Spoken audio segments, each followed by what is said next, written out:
Salamu alaikum. Barkanku da kasancewa da mu. Barka kuma da zuwa wannan tasha tamu ta Hausa Top TV. Wata ke kawo muku shirye-shirye dare da rana.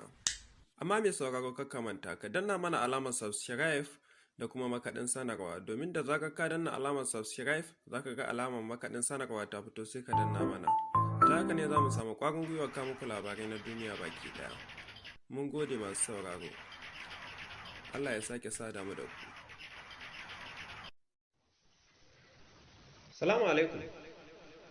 Muna muku barka da zuwa wannan tasha tamu mai suna Hausa Top TV, wacce ke shiga lungu da sako domin lalaba muku labarai na duniya baki daya. Amma mai sauraro muna neman alfarma a gare ka idan kai sabon zuwa ne danna mana alamar subscribe da kuma makaɗin sanarwa. Ta haka ne da zarar mun ɗora sabon shiri za ku sani. Ta haka ne kuma za ku ƙara mana ƙarin gwiwa ka muku labarai na duniya baki daya. Mun gode. A yau ne muka samu labarin shahararriyar jaruma wacce aka fi sani da Ummi Rahaz, inda take yin bidiyon tsaraicinta a cikin hotel. Amma mai sauraro abin zai baka mamaki, ko da yake ba abin mamaki bane ba. Abu ne wanda an saba yau da gobe.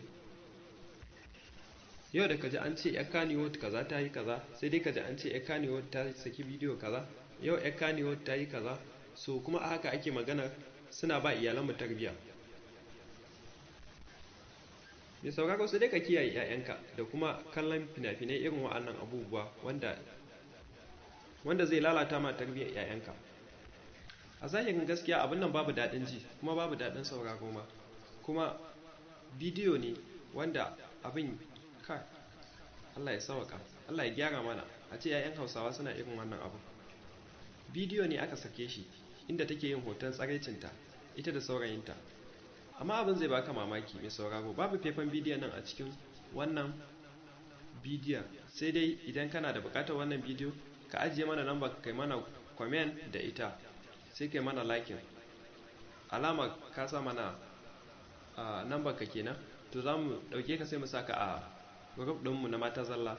A nan za ka ga wannan faifan bidiyon, za ka same shi da kuma dukkanin wani abin da yake faruwa na Kannywood inda mata suke yin abubuwa daban-daban. Mun gode mai sauraro, ku biyo mu a shiri na gaba, amma ka manta ka danna mana alamar subscribe da kuma makaɗin sanarwa. Mun gode. Salamu alaikum.